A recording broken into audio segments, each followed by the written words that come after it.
Hi everybody, how's it going? Welcome back to Phoenix Wright, Ace Attorney. We've made it to court on day number 2, and now we're going to start piecing everything together, I guess.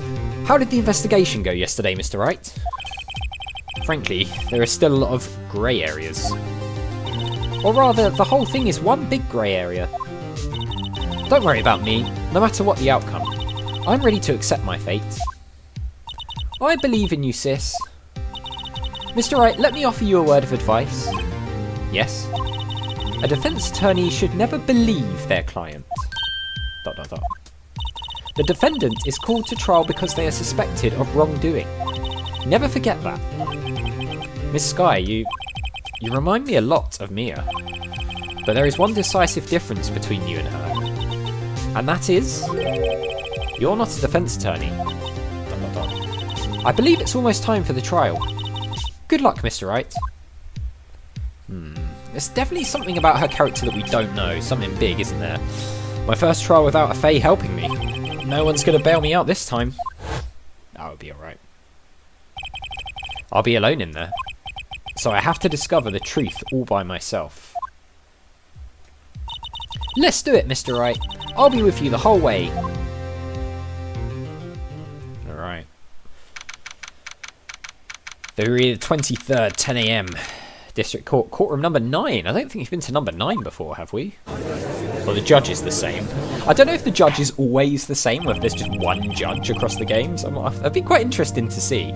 I mean, I don't mind if people spoil it for me and say, like, yeah, there's more than one judge. I'm not bothered about that, but it'd be interesting to see anyway. Court is now in session for the trial of Miss Lana Skye.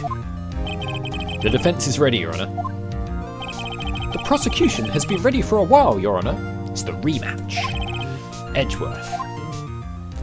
It kind of feels weird to be up against Edgeworth now after we became, like, really almost friends with everything that happened in the last case. Like, we stopped seeing him as, like, a rival and an enemy and more as, a friend, didn't we? It's been 2 months, but I haven't been in a courtroom since his trial. Gonna have to try and hate him again now.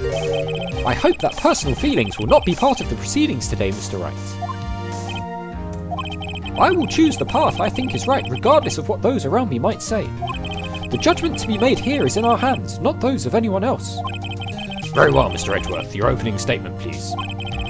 Chief Prosecutor Lana Skye has committed an unpardonable crime. Not only this, but she was rash enough to commit it in the prosecutor's office lot. Wow, he's much more forceful in person. I suddenly feel like confessing to everything. However, she will now pay for her rashness with her life. There was a witness to her crime. A professional witness. Well then, call your first witness, Mr. Edgeworth. The prosecution calls its first witness, Miss Angel Starr, to the stand. The cough-up queen? Oh god, here we go. Still wearing the hat. Haven't I seen you somewhere? You ordered the caviar lunch, right? Oh, caviar. I've never eaten caviar before. The judge is really wolfing it down. Oh, God. And for you, I have a Fiesta Bowl. Thanks. Will the witness state her name and profession? Ah, and you, sir? Did you order the fingerprint lunchbox? It is too early for lunch. Your name and profession, please. Edgeworth is just so like, I'm sticking to the rules, and that is it. He's not taking any crap, is he? ... Well, Your Honour, how does it taste? So this is why everyone raves about caviar. It's so tasty it hurts. I always thought caviar would taste like pickled tapioca. What the heck does pickled tapioca taste like? Name, profession, now. Me? The name is Angel Starr, don't go forgetting it. I find myself running Lunchland these days. Is that what you wanted me to say, Mr. Edgeworth? Wow. Very well, witness. Please describe the incident to us. The prosecution will wait. I'm not finished eating. Really? Hurry it up. Very well, Mr. Edgeworth. As you know, we usually call on the police to provide a description of the crime. Your Honour, as Mr. Edgeworth has said to the court, I am a professional. What exactly does that mean? Until 2 years ago, Miss Angel Starr was a special investigator with the police. She was a first-rate homicide detective. Really? What? Miss Star was a detective. ... Aha! I know who you are. Cough up. Cough up, Queen Angel Star, Your Honour. Long time no see. Very well. You may continue with the description, Miss Star. Just who is this lady? If I might have the court's attention over here? Okay, here we go. The parking lot at the prosecutor's office is divided into 2 blocks. A block is for the prosecutor's office personnel. B block is for visitors and clients. A chain divider separates the 2 blocks. I suppose that's to keep visitors from taking up prosecutor's spaces, yes? The crime took place by a car in the back of A block in the car's trunk. No response to that. The killer stabbed the victim with this knife and went to drive the body out. Okay, fine. Unfortunately for her, there was a witness and an arrest was made on the spot. And who was this valiant witness? Why, it was me, Your Honour. Parking lot floor plans added to the court record. Okay. Witness, did you see the very moment of the crime? Of course, Your Honour. Immediately after that, I apprehended the chief prosecutor. It seems rather cut and dry, doesn't it? Well, Mr. Wright. I can't agree on the principle, Your Honour. It seems that some poor losers are unwilling to accept the truth, Your Honour. Shall I proceed to crush that little hope they have remaining? If you can, then give them your worst, Miss Star.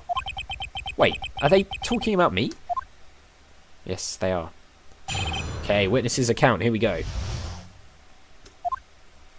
Somehow, I always knew a day like this would come. I was on my way to deliver a lunchbox to my boyfriend. Which boyfriend? When I sensed something, perhaps it was my finely honed detective's intuition at work. Through the wire fence, I saw the chief prosecutor standing next to a garish car. The chief prosecutor was holding a knife in her right hand. Then she thrust the pointy tip of the knife into Detective Goodman's chest. I mean, it sounds very... just... I don't know. Not really any questions about that, is there? Bringing a lunchbox to your boyfriend? How touching. As you can see, there is no room for doubt. The key point of your testimony seems to be nothing other than the point of the knife which you saw being stabbed into Detective Goodman. So, how does it feel to be so utterly crushed? I'm still thinking about that. It's merely a flesh wound, Mr. Wright. Very well, Mr. Wright. You may cross-examine the witness. Alright, here we go. First cross-examination of the case. Let's do it. Somehow I always knew a day like this would come. We're just going to go for our usual strategy of pressing on everything. How did you know? I respect the prosecutor's basic abhorrence of crime. Yet their methods are ugly and twisted. Twisted methods will always lead to tragedy. The lunch lady's uninformed opinion is duly noted. Given that they are used to erasing inconvenient evidence at their whim. The hair flick. Killing off a detective that knew too much is merely an extension of that. Miss Star, do you have something personal against prosecutors? I felt that I had found my dream job when I became an investigator. And if I hadn't been laid off by those prosecutors over there, I'd still be one. Okay, laid off? She was fired, so maybe some sort of revenge going on here then. To me, prosecutors are nothing more than worms. That said, I'm a pro. As you know, my testimony is unbiased and flawless. Very well. You may continue, Miss Star. Fine. I was on my way to deliver a lunchbox to my boyfriend. Which boyfriend? This boyfriend. He's the detective? Not that boyfriend. The security guard. That boyfriend? You have several? Yes, this boyfriend, that boyfriend, and the other boyfriend. Very good. Care to join? Oh my god. The yet another boyfriend position is still open for applicants. I'll stick with the lunches, thanks. Note to self, the judge had to think before replying. He considered it. The security guard room is in the lot in A block. Yeah, we know that, don't we? It's up on the second level, so you can see everything from there. That would be the room with the security sign. Yeah, we knew that. Incidentally, did you bring the lunch boxes by car? Since I'm a visitor now, I'm parked in B block. So, she was in B block when she witnessed the crime. Interesting, so she saw it from B block then. When I sensed something, perhaps it was my finely honed detective's intuition at work. You sensed something? So you're saying you had a premonition of the murder? It felt like... How would you say... Oh yes. Let's go and get a parcel from the door. Oh yes! It was like the feeling you get when you view a pumpkin chock full of seeds. What? I have no idea what that means. No, neither do I. Speaking of a detective's intuition, wasn't the victim Mr. Bruce Goodman also a detective? Yes, he was like a young cheese. A young cheese? A pale white cheese not yet tangy with experience on the streets, a greenhorn. Then I must be hard yellowed and sharp as a tack. Yeah, with the odour of an old cheese to match. In any case, there, in the lot, I felt something stirring in the back of my mind. Through the wire fence I saw the chief prosecutor standing next to a garish car. By garish car you mean... Mr. Edgeworth's car, yes. Mr. Edgeworth's? Incidentally, the knife with which the victim was stabbed was also Mr. Edgeworth's. Wasn't it? ... Indeed, it was. What an odd case this is. And the person you saw, you're sure it was the defendant? I saw her from no further than 30 feet away. I am certain it was her. If she's telling the truth, we're doomed. Let's just do what we can. Even if we don't have any proof, we can always nitpick. Okay, fine. Witness. In your testimony, you clearly stated the following. Prosecutors are nothing more than worms. Ergo, you are a biased witness. You might want to keep those silly opinions to yourself in the future, rookie. Huh? Rookie? Unless you're willing to risk the consequences of doubting me. I'll fry you like a fritter. Crispy on the outside, chewy on the inside. That was inspiring. No, it wasn't. I believe I've heard that tagline elsewhere. You could cry plagiarism? I may be relegated to the lowly post of lunch lady, but my instincts are honed. A photograph? You took this? The moment I witnessed the crime, my reflexes took over and snap, I took a picture. In fact, one of my lunchboxes is rigged with a camera. That's weird. I suppose that's more exciting than just hanging it around your neck. Witness, why I only seen this photo just now. You think I'd show it to you, a prosecutor? Think again. My boyfriend works in the photography division of criminal affairs. Well, this is most certainly the defendant. Yeah, but that's... So she's wearing what looks like Goodman's coat, right, with blood or something on it. That's not a photograph of the murder, though. That's obviously post-murder. I mean, there's no timestamp or anything on there, as far as I can see. So, the moment of the crime. That's not the moment of the crime, though, is it? Because that's not the action of the actual stabbing. So, I would assume that's the aftermath. Uh-oh, that is unmistakably Lana Skye. So, what was the defendant doing at the time? The chief prosecutor was holding a knife in her right hand. Tell me more about this knife that the suspect was carrying. Well, I'd say the blade was about 4 inches long. Is that right, Mr. Edgeworth? It is your knife after all. Yes, that's about right. Prosecutors are, by nature, well versed in the location of a man's vital organs. I'm sure it was easier than boiling an egg for my egg salad surprise set. You can't testify as to her ability to kill an egg. I mean, a person. Perhaps a chicken salad set would have been a better metaphor. So, the defendant was holding a knife. What then? Then she thrust the pointy tip of the knife into Detective Goodman's chest. Tell the court why you didn't try to stop this crime. You did see her raise the knife to strike, no? The defence has a point. I mean, here's the thing, right?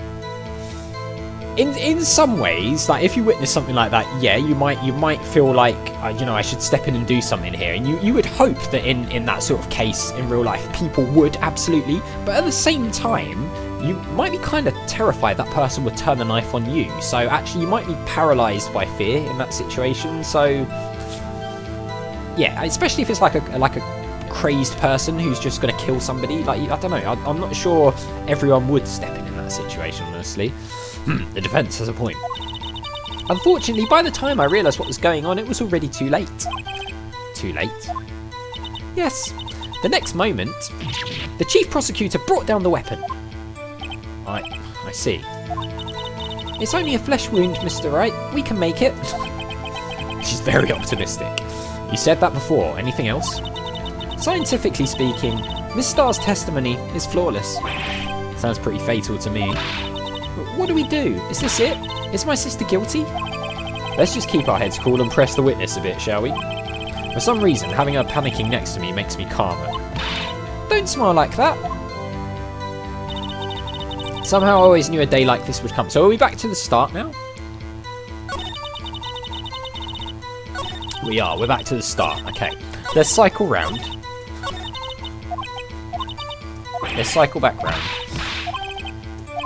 We're going to have to find something, aren't we? So I'm not sure what it's going to be, but we'll have to do that in the next episode because we are out of time. So as always, thank you very much for watching. A big thank you to my patrons, Arcades Games, Wayne Nate, Paul from Phantom Fellows, Lyle, Hobo, Numinous, Kumadim, Paulione, Flossie the Sheep, Johncom555, Chrissy, Paul James, and Zoltes, and I'll see you next time.